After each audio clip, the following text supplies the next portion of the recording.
पाकिस्तान को अपना अंजाम पता है और दुनिया भी आज ये देख रही है कि भारत से टकराने वालों का अंजाम क्या होता है। और इसका ट्रेलर पाकिस्तान कनाडा में भी देख चुका है। पहले भारत के खिलाफ एजेंडा चलाने वाले कनाडा के पूर्व पीएम जस्टिन ट्रूडो की कुर्सी गई। अब कनाडा के चुनाव में खालिस्तानी नेताओं का भी पैकअप हो गया है। कनाडा के चुनाव में खालिस्तानी नेता जगमीत सिंह चुनाव हार गया है। चुनाव हारने के बाद जगमीत सिंह ने एनडीपी यानी न्यू डेमोक्रेटिक पार्टी के चीफ के पद से भी इस्तीफा दे दिया।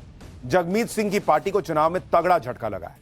उसकी पार्टी पिछले चुनाव में 24 सीट जीती थी। इस बार डबल डिजिट में भी पहुंचना मुश्किल हो गया और उसकी राष्ट्रीय पार्टी की मान्यता खतरे में आ गई। जस्टिन ट्रूडो की लिबरल पार्टी ने एनडीपी के समर्थन से ही करीब 4 साल सरकार चलाई थी और आरोप है कि इस समर्थन के बदले ही जस्टिन ट्रूडो ने भारत से पंगा लिया था। कनाडा में जगमीत सिंह का हारना खालिस्तानियों के लिए बड़ा झटका है। कई सालों से जगमीत सिंह कनाडा की पॉलिटिक्स में खालिस्तानियों की आवाज बना हुआ था, यानी इधर पाकिस्तानी उधर खालिस्तानी, सब मिट्टी में मिल रहे हैं बॉस। आतंकियों और खालिस्तानियों पर एक्शन हो रहा है। उधर भारत में कांग्रेस ने नया रायता फैला दिया है। कांग्रेस के एक सोशल मीडिया पोस्ट पर विवाद खड़ा हो गया है। कांग्रेस ने अपने ट्विटर हैंडल पर एक तस्वीर पोस्ट की जिसमें कुर्ता पजामा पहने शख्स का सिर कटा हुआ है और उसके हाथ पैर गायब है। इसके कैप्शन में लिखा है कि जिम्मेदारी के समय गायब, हाथ पैर तो फिर भी दिख रहे हैं, सिर गायब है। यानी कांग्रेस ने पीएम मोदी पर यह आरोप लगा दिया कि पीएम मोदी जिम्मेदारी निभाने के वक्त गायब है। लेकिन कांग्रेस ने पीएम मोदी को निशाने पर लेने के लिए जो तस्वीर डाली उस पर हंगामा हो गया। बीजेपी ने इस पर कांग्रेस को घेर लिया। आरोप लगाया कि इस तस्वीर के जरिए कांग्रेस ने अपनी कट्टरपंथी और सर तन से जुदा वाली सोच दिखाई। कांग्रेस मुस्लिम लीग की तरह बर्ताव कर रही है। बीजेपी आरोप लगा रही है कि जो भाषा पाकिस्तान बोलता है वही भाषा कांग्रेस बोल रही है। जैसे पाकिस्तान के अधिकारी सिर कलम करने की धमकी दे रहे थे, वैसी ही तस्वीरें कांग्रेस पोस्ट कर रही है। सुनिए कैसे बीजेपी और कांग्रेस के नेता इस बात को लेकर आपस में भिड़ गए। प्रधानमंत्री आए 24 तारीख को वापस और बिहार में चुनावी भाषण देने के लिए चले गए। चुनावी भाषण के लिए वक्त है उनको, पर सर्वदलीय बैठक में आने के लिए उनके लिए मौका नहीं, वक्त नहीं है क्या? दिलचस्पी नहीं है क्या? हर भारतीय आज कांग्रेस पार्टी और राहुल गांधी पे थूक रहा है, थू कर रहा है। एक कठिन परिस्थिति में आप देश के साथ नहीं खड़े होके देश के प्रधानमंत्री जी के लिए अपशब्द कहेंगे, ये कामना करेंगे कि सर तन से जुदा हो जाए, तो ये बर्दाश्त नहीं किया जाएगा। हालांकि जब इस पर इतना बवाल हो गया तो कांग्रेस ने अभी थोड़ी देर पहले ये ट्वीट जो है वो डिलीट कर दिया, लेकिन तब तक तो रायता फैल चुका था। हालांकि पहलगाम हमले के बाद भारत के एकजुट रहने का वक्त है, सियासी तौर पर एकता दिखाने का वक्त है। सर्वदलीय बैठक में राहुल गांधी ने कहा था कि वो सरकार के साथ है, लेकिन कांग्रेस लगातार ऐसे वक्त में पीएम मोदी को टारगेट करने से बाज नहीं आ रही। अब नेता विपक्ष राहुल गांधी ने पीएम मोदी को लेटर लिखकर संसद का विशेष सत्र बुलाने की मांग की है। कांग्रेस ये राजनीति करके भी खुद को एक्सपोज कर रही है, क्योंकि जो राहुल गांधी विशेष सत्र बुलाने की मांग कर रहे हैं, कह रहे हैं कि भाई हमको एकजुट दिखना चाहिए, इसलिए विशेष सत्र होना चाहिए। वो पहले अपनी पार्टी के उन नेताओं को तो संभाल लें जो नेता पाकिस्तान के नैरेटिव का में सेट हो जा रहे हैं, या ऐसे पहले ट्विटर पोस्ट तो रोकिए। आपको दिखाना कि हम एक हैं, तो ये ट्वीट क्यों कर रहे हैं? कोई नेता इनका कह देता है कि पाकिस्तान से बातचीत करनी चाहिए, कोई कहता है पाकिस्तान से युद्ध नहीं होना चाहिए, कोई कहता है कि अरे आतंकी के पास इतना टाइम है कि धर्म पूछ के मारेगा। तो पहले उन नेताओं पर एक्शन कीजिए, उसके बाद ज्वाइंट सेशन कीजिएगा। पाठशाला में अगली क्लास, पीएम मोदी का सबसे रौद्र रूप, पाकिस्तान के साथ बांग्लादेशी और खालिस्तानी भी निपटा दिए गए। कहीं बुलडोजर एक्शन, कहीं सीधा अरेस्ट। देश में पाक और बांग्लादेश प्रेमियों का ताबड़तोड़ इलाज कैसे चल रहा है, अब इसका चैप्टर।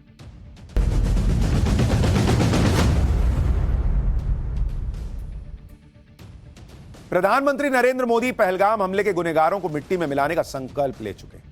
किसी भी वक्त बड़ा एक्शन शुरू हो सकता है, लेकिन देश की सीमा से बाहर छुपे दुश्मनों को सबक सिखाने से पहले देश के अंदर मौजूद दुश्मनों की सफाई जरूरी है। क्योंकि बाहर के दुश्मनों से तो पीएम मोदी निपट लेंगे, सेना निपट लेगी, लेकिन घर के अंदर कुछ लोग जो दुश्मन की बोली बोल रहे हैं, उनसे निपटना भी बहुत जरूरी है। ये वो लोग हैं जो सवाल करने की आड़ में पाकिस्तान और आतंकवादियों का नैरेटिव चला रहे हैं। इसलिए पूरे देश में ऐसे लोगों के सफाई के लिए बड़ा सफाई अभियान पीएम मोदी ने शुरू कर दिया है। पीएम मोदी का रौद्र रूप दिख रहा है। इस बार वो किसी इकोसिस्टम के बारे में सुनने को तैयार नहीं है कि भाई ये लोकतंत्र नहीं है, वो नहीं है, जाओ हटो यार, ये देश का मसला है। पाकिस्तानियों के साथ ही बांग्लादेशी और खालिस्तानी भी निपटाए जा रहे हैं।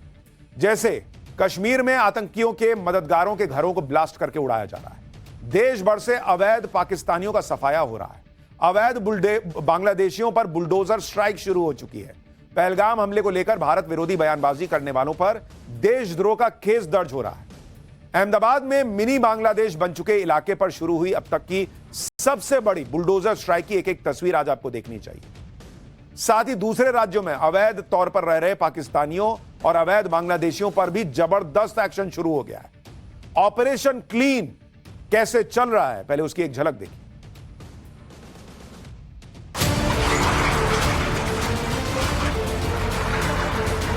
सुबह सुबह आज करीब 60 बुलडोजर के साथ अहमदाबाद में बड़ी डिमोलिशन ड्राइव जो है वो चलाई जा रही है। हर तरफ आपको सिर्फ और सिर्फ पुलिस जवान नजर आएंगे।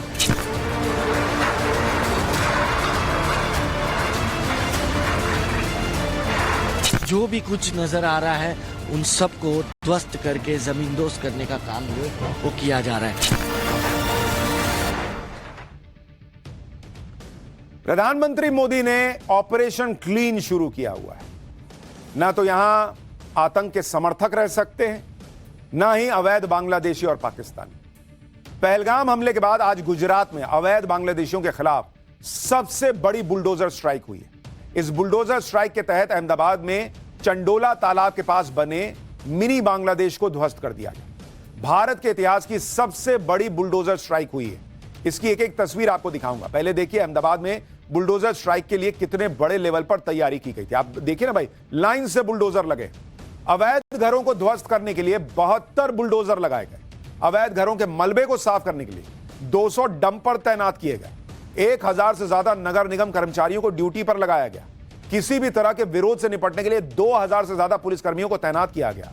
बुलडोजर स्ट्राइक के दौरान कुछ घंटों के अंदर 1000 से ज्यादा अवैध निर्माण मिट्टी में मिला दिया गया।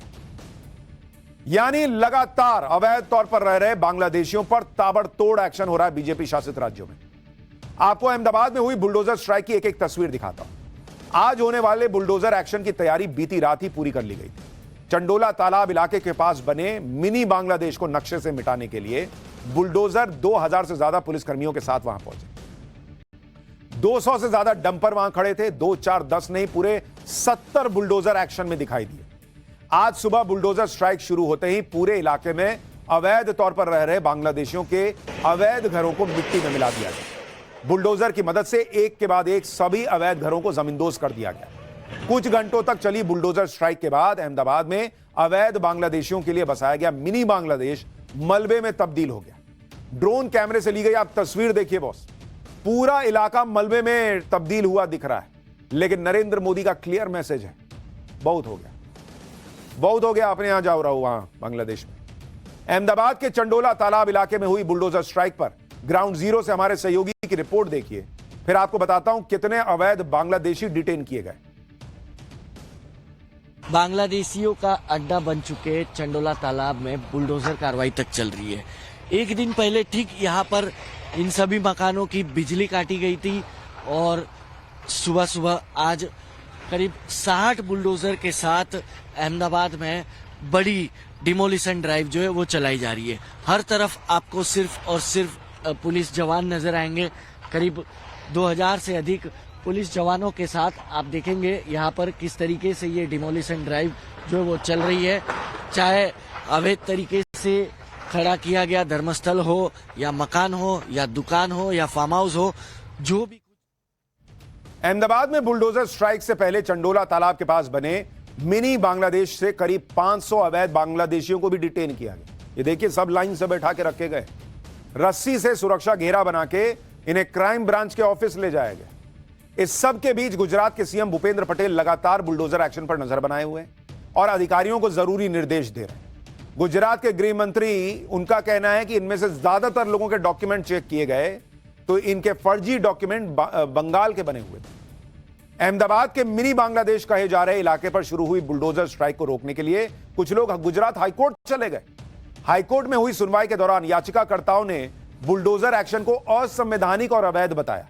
इस एक्शन को सुप्रीम कोर्ट के निर्देशों का उल्लंघन बताया। यह भी आरोप लगाया कि इलाके में रहने वाले लोगों को नोटिस और समय देने की प्रक्रिया नहीं अपनाई गई। इस पर गुजरात के एडवोकेट जनरल ने दलील दी कि पहलगाम हमले के बाद यह मामला राष्ट्रीय सुरक्षा से जुड़ा था, इसलिए कार्रवाई जरूरी थी। गुजरात सरकार की तरफ से यह भी दलील दी गई कि जिस इलाके में कार्रवाई की गई वहां अवैध बांग्लादेशी घुसपैठियों ने कब्जा किया था और कई असामाजिक गतिविधियां चल रही थी। यह भी दलील दी गई कि यह सिर्फ अतिक्रमण हटाने की सामान्य कार्रवाई नहीं है, बल्कि संवेदनशील खुफिया जानकारी के आधार पर कार्रवाई की गई। आगे गुजरात सरकार के एडवोकेट जनरल ने दलील दी कि जनता की सुरक्षा और राष्ट्रीय हित सर्वोपरि है, इसलिए यह विशेष अभियान चलाया गया। दोनों पक्षों की दलील सुनने के बाद हाईकोर्ट ने अहमदाबाद नगर निगम की कार्रवाई पर स्टे लगाने से इनकार कर दिया और याचिका को खारिज कर दिया।